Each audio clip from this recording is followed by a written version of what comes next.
É como se disséssemos que, se existem filhos sem pais, se existem pais sem túmulo, se existem túmulos sem corpos, nunca, nunca mesmo pode existir uma história sem voz. E quem dá voz à história são os homens e as mulheres livres que não têm medo de escrevê-la.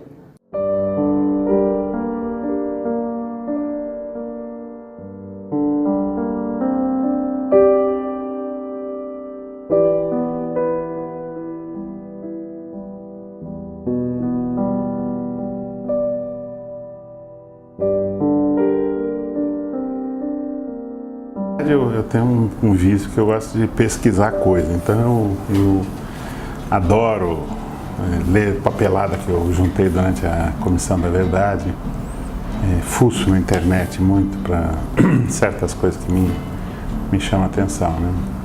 Comecei a fazer bonecos de feltro para portas de maternidade, né? Um dia eu olhei para aquilo e aquilo não era a minha realidade. E aí surgiu a sequência Os Torturados. Eu precisava tirar alguma coisa de dentro de mim. E até então eu não tinha... Eu falava, verbalizava sobre a minha história, mas na hora que você trabalha com os bonecos, você trabalha com aquilo que não se fala. Hoje eu tenho uma filha de 3 anos e quando eu me relaciono com ela, eu valorizo muito cada detalhe desta relação, justamente por ter aprendido o quanto é importante. Quer dizer, ela está com 3 anos, eu fui sequestrado com 4, então é quase a idade que eu fui sequestrado. Então não tem como eu não retomar todos esses eventos que eu preferia não ter vivido e não pensar em uma outra vida para ela.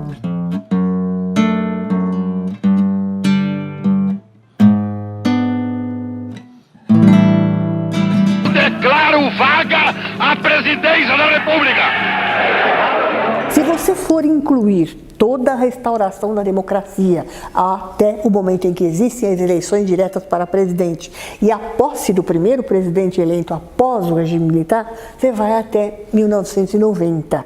Então, nesse caso, você pode considerar o regime ou com 21 anos ou com 26 anos, dependendo da maneira como você for configurar. Agora, de uma forma ou de outra, é gigantesco. Não há outro regime que tenha essa duração. Eu tinha 16 anos e ele estávamos juntos, íamos encontrar um companheiro. O companheiro foi preso, foi capturado, foi torturado e entregou o local do encontro. Eles não procuravam o Ivan e o Joaquim Seixas, né? Eles procuravam 2 nomes de guerra. Eu era Teobaldo e meu pai era o Roque. Então eu tinha 4 anos e meio. Eu estava em casa com a minha irmã, que tinha 5 anos, e com a minha tia, irmã da minha mãe, que estava grávida de 7 meses. Meus pais tinham sido presos um dia antes, na rua, num encontro político que eles foram fazer. Aquele dia eu lembro bem, era à noite, a gente estava se preparando para dormir, e tocou a campainha, eram 2 homens, de óculos Ray-Ban, cara muito fechada, né? Uma expressão muito dura.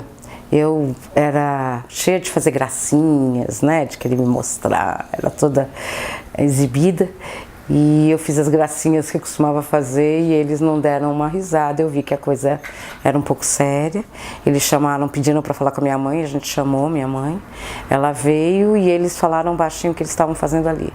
Ela pediu então um tempo para poder trocar de roupa e nesse momento ela trocou de roupa, mas também aproveitou o tempo para sumir com alguns documentos, porque ela sabia que depois disso provavelmente o apartamento ia ser revistado. Na época eu tinha 5 anos, o Paulo, meu irmão, tinha 7. Lá pelas 10, acho que 10 horas, acredito, chegou um casal civil, disfarçado, né? Na verdade era um disfarce. Quando minha tia atendeu a campainha, lá o portão, aí apareceram os outros policiais e, enfim, invadiram a casa, cercaram, revistaram tudo e nos levaram presos para o local onde meus pais já se encontravam. E ao chegar no DOI-CODE, eles, na época ainda se chamava OBAN, né? Eles fizeram um festival de pancadaria, né? Eu passava o tempo todo atrás dessa amiga da minha mãe, que nos recebeu, a Ruth, perguntando onde é que está minha mãe, onde é que está minha mãe, onde é que está minha mãe. Era o tempo todo isso. Né? Eu só queria saber o que tinha acontecido, por que aqueles homens tinham levado minha mãe. Eu vi minha mãe me chamando atrás de mim, numa janelinha, né, dessas de cela, né, de portão de metal, e que fica gradinha só num quadradinho. E quando eu me virei para ver, né, de onde chamava, né, para ver minha mãe, a voz eu reconheci, eu não reconheci o rosto, né, porque como era só aquele quadradinho, apareceu um rosto muito machucado já, todo roxo, assim, esverdeado, porque ela, meu pai e o Daniele, que tinha sido preso com eles, tinham passado a noite sendo torturados. Eu tenho essa lembrança de um susto, né, de ter presenciado essa distância entre a voz dela e a fisionomia dela. Eu estava com uma algema ligando meu pulso ao do meu pai, né? E foi muito violento o espancamento, tão violento que a algema se arrebentou, né? Então eu fui separado do meu pai literalmente na porrada, né? E fomos levados para o segundo andar lá do DOI-CODE para salas de tortura, né? Eu pendurado no pau de arara e ele em frente na cadeira do dragão. Até hoje as Forças Armadas dizem que as graves violações, tortura, morte, execução, desaparecimento forçado, ocultação de cadáver, que isto foi produto da ação de alguns indivíduos isoladamente. Não é verdade. A Comissão Nacional da Verdade apurou de maneira muito rigorosa, muito cuidadosa. As 3.000 páginas do relatório estão plenas de provas de que as Forças Armadas institucionalmente tiveram uma política de violação de direitos humanos. O golpe brasileiro é um golpe que se dá praticamente nas franjas do Congresso Nacional. A conspiração comeu solta, né? E ela, na realidade, se pensarmos também na longa duração, ela começa após a morte de Getúlio. Então, em 54 já existe o espírito de golpe, que vai sendo gestado até 10 anos mais tarde, eles finalmente conseguiriam o seu objetivo. A minha mãe fica no que se chamava Torre das Donzelas. Eu e o Paulo fomos as únicas crianças, não bebês, crianças que entraram na Torre das Donzelas. Nós conseguimos uma liminar para visitar a minha mãe lá dentro. Vem de lá até um presente que eu tenho, que eu guardo até hoje, que é a minha boneca feita pela minha mãe, né? Uma boneca azul, né? Que está comigo desde então, né? Nós éramos levados lá para a sala de tortura, para os nossos pais verem que a gente estava ali e os militares ameaçarem eles com a nossa morte. Ser preso político numa época de ditadura era uma vergonha. Nós éramos filhos de traidores da pátria. Nós fomos torturados durante o dia 16 inteiro e 17. Né? E aí meu pai foi assassinado. A minha mãe e minhas irmãs também foram capturadas. Né? Elas foram colocadas numa sala embaixo da sala de tortura e ouviram todo o processo, inclusive a morte do meu pai. Um torturador gritou pro outro, né? De quem é esse presunto? Aí o outro respondeu, esse era o Roque, deram risada. Né? A gente pode acordar que tortura é crime e é violência e não há discussão quanto a isso. A maneira como uma experiência de tortura vai traumatizar cada um varia. As torturas, os torturadores, isso é uma coisa que a gente não pode esquecer, não tem como esquecer. Eu fui torturado no pau de arara, meu pai na cadeira do dragão. Além disso, espancamento, afogamento. Para a morte a gente estava decidido, matar ou morrer. Agora, para tortura, nenhum estava preparado, porque não tem preparação para tortura. Tá? A gente não tinha nem ideia de como é que era a tortura.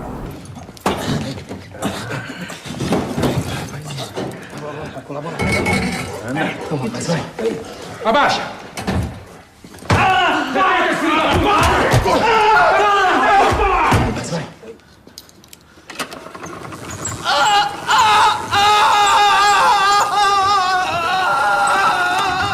Onde é que está o Marighella? Como marca os encontros? Tinha um sentimento que eu tinha que era o de raiva daquela situação toda. Eu tinha raiva mesmo, assim. Quando eu vejo essas notícias de repressão policial, tortura em delegacia, tal. Isso me incomoda muito, né? Quando eu abro o jornal, vejo na televisão, isso traz uma raiva que eu sinto que não foi produzida pela cena em si, mas ela ativou algo que já tem latente aqui dentro, né? A gente está falando de uma memória de uma criança de 5 anos, é uma memória lacunar, né? Cheia de lacunas, cheia de buracos. A tendência é a gente ouvir a história e esquecer. Ouvir a história e esquecer. E esse esquecimento, ele é uma autopreservação. A ideia do trauma é que é um excesso, uma experiência, é tão excessivo o impacto sobre aquele organismo que o psiquismo não é capaz de fazer essa metabolização, não é capaz de transformar aquela experiência numa narrativa. Eu entrei para a luta quando eu nasci, porque meu pai e minha mãe eram militantes. Eu abri os olhos, comecei a entender o mundo, eu via meu pai pulando de quintal em quintal para chegar em casa, porque a polícia estava na porta para prendê-lo. Demorei muito para me sentir parte da história, apesar de estar lá, né, o tempo todo. Né? Eu acho que o Brasil também acha que não faz parte dessa história, acha que essa é uma história de poucos. Estou aqui contando para vocês essa história, mas preferia não estar contando, eu preferia não ter essa história para contar, melhor dizendo. É aquele tipo de coisa que, vamos dizer assim, você diz sobre aquilo, eu preferia não, mas ao mesmo tempo aquilo é um fato, então vou encarar esse fato, né? Até hoje, o Brasil talvez seja o único país da América do Sul em que ninguém que praticou essas barbaridades foi responsabilizado, não é? Portanto, o Estado brasileiro deve às vítimas que sobreviveram, aos familiares das vítimas e à sociedade ainda muito em relação ao ocorrido. O que nós perdemos é incalculável. Nós poderíamos ser um Brasil completamente desenvolvido e diferente. Nós regredimos mais de 40 anos. Assim, a morte do meu pai ela é definitiva para a família, né? Meu pai era um cara muito marcante. A morte dele não é só a violência, né? É a falta dele. A gente começa a tomar consciência, quando vai chegando na adolescência, que o que tinha sido aquela prisão, por que eles tinham sido presos, né? A partir desse momento, há uma tendência natural da família silenciar. Então a gente retomou a vida dos 4 juntos em 77, né? Final de 77. Mas eles contarem a própria história individualmente foi algo que ocorreu mais nos anos 2000 mesmo, né? Quando o Brasil começou a montar esferas públicas de audição.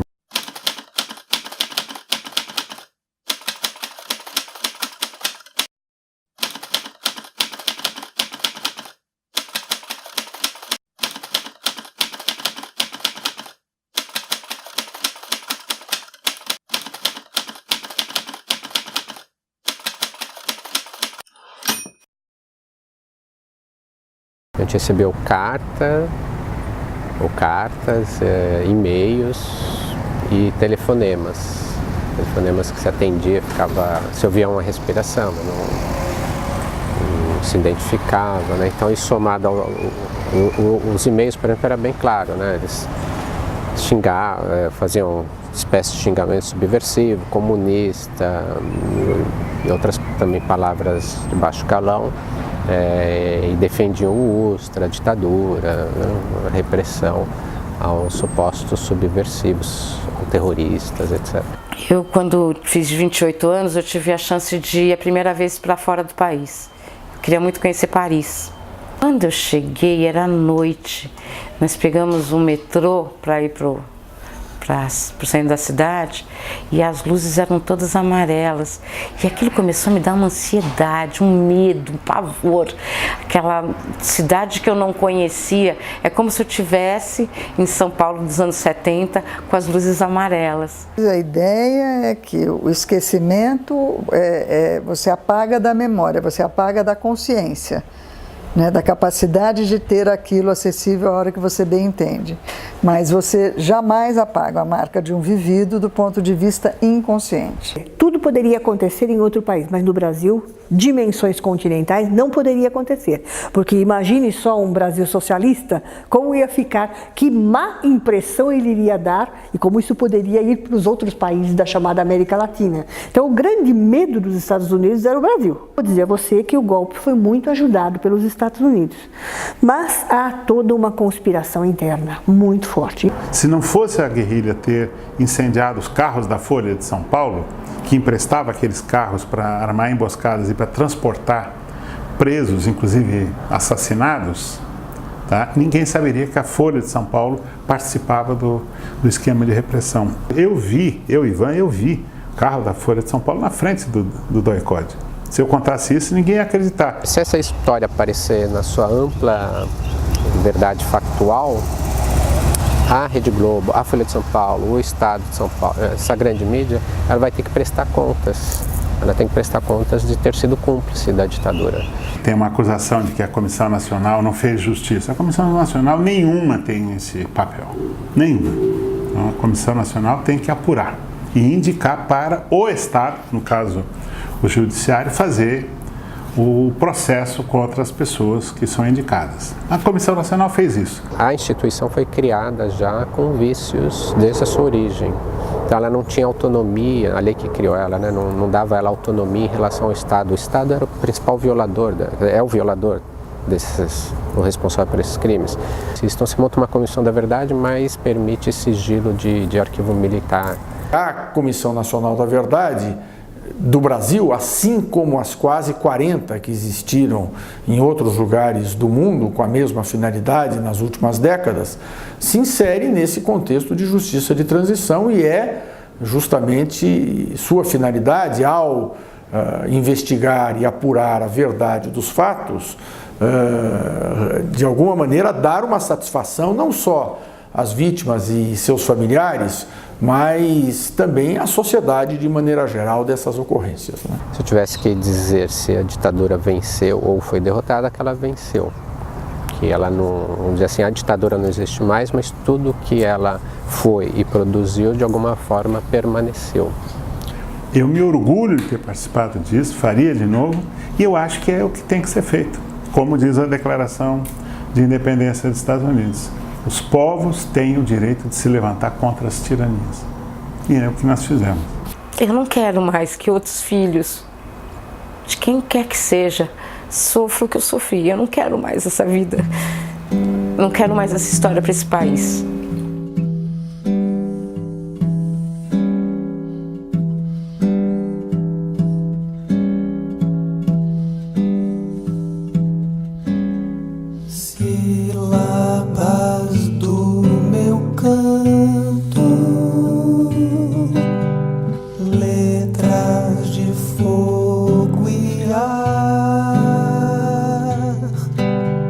Gritos do nosso espanto.